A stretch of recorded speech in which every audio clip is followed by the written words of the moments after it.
غسل کرنے کا طریقہ یہ ہے کہ پہلے غسل کی نیت کر کے دونوں ہاتھ گھٹنوں تک 3 بار دھوئے. آپ نے نیت کر لی غسل کی، اور نیت زبان سے نہ بھی کریں دل سے کر لیں تو بہت ٹھیک ہے. دونوں ہاتھ گھٹنوں تک 3 بار دھو لیں. پھر عام طور پر جو ناف کے نیچے کی جگہ ہے جہاں ناپاکی لگنے کا زیادہ خدشہ ہوتا ہے، پھر اس جگہ پر پانی بہا لیں، اس جگہ کو دھو لیں. اس کے بعد بدن پر اگر کہیں نجاستیں حقیقیہ یعنی پیشاب یا پاخانہ وغیرہ ہو تو اسے دور کر کے پھر نماز جیسا وضو کریں، مگر پاؤں نہ دھوئیں. ہاں اگر چوکی یا پتھر وغیرہ اونچی چیز پر غسل کر رہے ہیں، ہاں ایسی جگہ جہاں نہاتے تو پاؤں بھی دھو لیں. اس کے بعد بدن پر تیل کی طرح پانی چپڑ لیں. 3 بار داہنے کندھے پر، 3 بار بائیں، پھر 3 بار بائیں کندھے پر، پھر سر پر، پھر تمام بدن پر 3 بار پانی بہائیں. تمام بدن پر ہاتھ پھیریں، ملیں. پھر نہانے کے بعد فوراً کپڑے پہنیں. یہ انہوں نے اپنے انداز میں بتایا، میں آپ کو مختصراً بتا دیتا ہوں. غسل کرنے کا طریقہ، جب بھی ہم سب سے پہلی چیز تو یہ، جب بھی غسل کرنے کے لیے بیٹھیں تو سب سے پہلے اسی جگہ کو صاف کر لیں جہاں ہم غسل کر رہے ہیں. تھوڑا پانی بہا لیں، پیر سے رگڑ کے 1 مرتبہ اور پانی بہا لیں تاکہ وہ جگہ مکمل طور پر صاف ہو جائے. جب وہ جگہ صاف ہو جائے تو اب آپ دل میں غسل کا ارادہ کر لیں کہ میں پاک ہونے کی خاطر غسل کر رہا ہوں.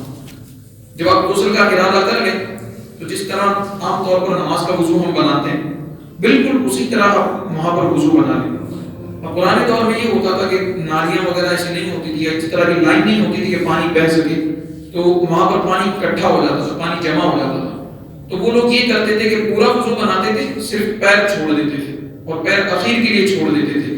جب ان کے نکلنے کا وقت آتا تھا باہر تب آخری مرتبہ پیر دھو کر کے باہر آتے تھے تاکہ پیر پر بھی کوئی گندگی نہ لگی. مگر اب ایسا ہوتا نہیں ہے. ہم جہاں بھی نہاتے ہیں وہاں پانی بہنے کی جگہ ہوتی ہے تو ہمیں پیر چھوڑنے کی ضرورت نہیں. جب آپ نیت کر لیں، جگہ صاف کر لیں اور غسل کا ارادہ کر لیں تو بالکل نماز جیسا وضو بنا لیں. جب نماز جیسا وضو آپ نے بنا لیا تو 3 مرتبہ سیدھے کندھے پر پانی ڈال دیں اور 3 مرتبہ الٹے کندھے پر پانی ڈالیں. نہانے میں عام طور پر کچھ جگہیں ایسی ہوتی ہیں جو ہمارے دھیان میں بھی نہیں رہتی اور وہاں پانی پہنچتے رہ جاتا ہے. جیسے ایک جگہ دیکھیں آپ دونوں کاندھوں کے بیچ کی جگہ، کیونکہ ہم جب بھی پانی ڈالنے کے لیے ہاتھ اوپر کرتے ہیں تو یہ جگہ تھوڑی سی سکڑ جاتی ہے.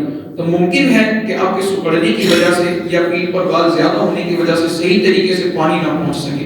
ایک یہ جگہ ہو گئی. اور ہماری جو جان جس کو ہم اپنی زبان میں بولتے ہیں، یہ جہاں سے شروع ہوتی ہے، یہ جو ہماری جان کے چاروں طرف کے حصے ہوتے ہیں، تو چوڑائی میں تو جہاں پانی چلا جاتا ہے لیکن جو نیچے کی جگہ ہوتی ہے ممکن ہوتا ہے کہ وہاں کئی مرتبہ پانی نہیں پہنچ پاتا، مکمل طور پر پانی نہیں پہنچ پاتا. یہ بہت احتیاط والی چیز ہے، اس میں شرمانے کی بھی ضرورت نہیں کیونکہ ہم اللہ کے رسول کا دین سیکھ رہے ہیں. اور پھر نابھی ہوتی ہے جس کو ہم سونڈی بولتے ہیں اپنی زبان میں. کئی مرتبہ ایسا ہوتا ہے کہ اس میں بھی پانی پہنچتے رہ جاتا ہے، ہم فٹافٹ نہا کر کے نکل جاتے ہیں. اب آپ نے پورا غسل کیا، ثواب کی نیت سے کیا، جمعے کے لیے نکل رہے تھے، بہت اچھی نیتوں سے غسل کیا، بس ایک لاپرواہی تھی جس کی وجہ سے نہ آپ کا غسل ہوا نہ آپ کی نماز ہوئی.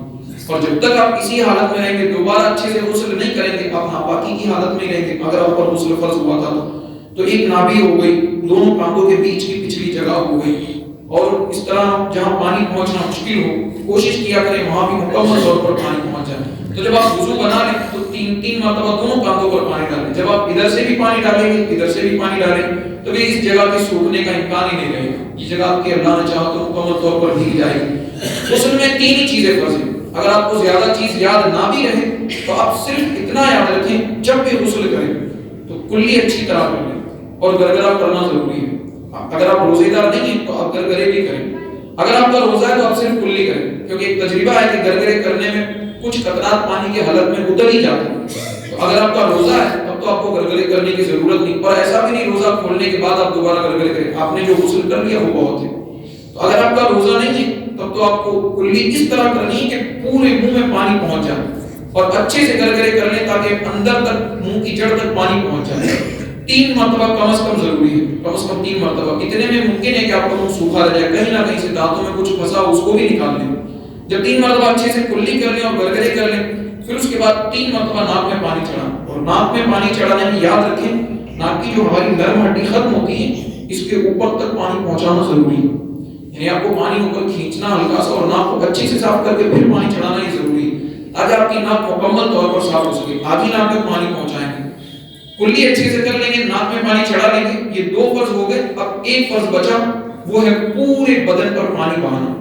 اور میں بہانے کی تعریف پہلے بھی بتا چکا ہوں، ایسا نہیں کہ صرف پانی چپڑ لیا اور فٹافٹ گرا لیا تو غسل ہو گیا، بہانے کی تعریف پہلے بھی بتا چکا ہوں۔ ہر بال کی جگہ سے کم از کم 2 قطرے بہہ جانا ضروری ہے، ہر بال کی جگہ سے کم از کم 2 قطرے بہہ جانا ضروری ہے۔ 2 قطرے بہیں گے تو آپ نہانے میں آپ کا پانی بہانا شمار کیا جائے، پانی بہے گا تو آپ کا غسل صحیح طریقے سے ہوگا۔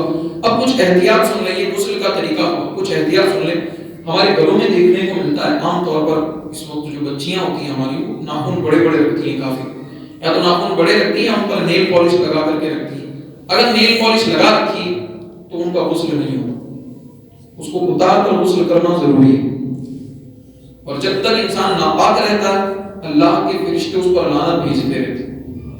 اگر کوئی مجبوری نہیں ہے، بلا مجبوری کے اگر ناپاک ہے تو اللہ کے فرشتے جب تک وہ پاکی حاصل نہیں کرتا تب تک اس پر لعنت اتارتے رہتے ہیں۔ تو اگر نیل پالش لگا رکھی ہے تو اس کو اتار کر کے غسل کرنا ضروری ہے۔ نیل پالش بھی 2 طرح کی آتی ہے، ٹیمپریری آتی ہے جس کو لگائیں گے آپ تھوڑی دیر میں اتر بھی جائے، اور ایک بہت پکی آتی ہے، عام طور پر پکی والی استعمال کرتے ہیں جس کا اثر کئی دنوں تک رہتا ہے۔ اگر نیل پالش لگا رکھی ہے اور پھر غسل کیا تو ان کا غسل نہیں ہوگا۔ ایک یہ چیز ہو گئی۔ اور دوسری چیز یہ جوان طبقے میں بھی دیکھنے کو ملتا ہے کہ ایک انگلی کا یا انگوٹھے کا ناخن بہت بڑا رکھتے ہیں، یا گھر پہ بچیاں ایک ہاتھ کے ناخن بہت بڑے رکھتی ہیں۔ اگر ناخن اتنے بڑا لیے انہوں نے، یہ جو انگلی کا پورا ہے ہمارا، یعنی ناخن جب کاٹیں گے تو بالکل ابتدائی جو حصہ ہے ہماری انگلی کا، یہ انگلی کا جو پورا ہے، اگر ناخن آپ نے اتنا بڑا رکھا ہے کہ نہاتے وقت پانی یہاں تک نہیں پہنچ پائے تب بھی آپ کا غسل نہیں ہو۔ تو ناخن کاٹنا اس لیے ہم لوگوں میں 40 دن سے پہلے کم از کم ناخن کاٹ لینے چاہیے، ناخن کاٹنا ضروری ہے۔ تو تبھی پورے اس کو بھی بدن میں شامل کیا گیا ہے، یہ جو انگلی کا پورا ہے اس کو بھی بدن میں شامل کیا گیا۔ آپ پانی ڈالتے جا رہے ہو، آپ کے ناخن کی لمبائی کی وجہ سے پانی انگلی کے پورے تک نہیں پہنچ پایا، اگرچہ پورے بدن پہ پانی آ گیا، بس یہ اتنی سی جگہ باقی رہی تب بھی آپ کا غسل نہیں ہوگا۔ تو اگر آپ گھر پہ اس طرح بچیوں کو دیکھیں یا اپنے بچوں کو دیکھیں جن کے ناخن بہت بڑے یا نیل پالش وغیرہ لگا رکھی تو آپ فوراً ان کی اصلاح کریں اور ان کو سمجھائیں، تاکہ اگر آپ کا غسل صحیح سے نہیں ہوگا تو آپ بہت ساری چیزوں سے محروم رہیں گے، اور اللہ کے فرشتے جب تک اچھے سے پاکی حاصل نہیں کریں گے آپ پر لعنت اتارتے رہیں گے۔ پروردگار عالم کی بارگاہ میں دعا ہے ہم سبھی کو کہنے سننے سے زیادہ عمل کرنے کی توفیق عطا فرمائے، اپنے حبیب کا اور اپنا دین سیکھنے کی توفیق عطا فرمائے، جتنا سیکھیں اس پر عمل کرنے کی اور اسے امت رسول صلی اللہ علیہ وسلم میں پھیلانے کی توفیق عطا فرمائے۔ اللهم انت السلام ومنك السلام واليك يرجع السلام، حينا ربنا بالسلام وادخلنا جنتك دار السلام، تبارك ربنا وتعاليت يا ذا الجلال والاكرام، ان الله وملائكته يصلون على النبي يا ايها الذين امنوا صلوا عليه وسلموا تسليما، اللهم صل على سيدنا ومولانا محمد عدد ما في علم الله صلاة دائمة بدوام ملك الله، جب تمہیں واپسی ہو یا اللہ لب پہ ہو لا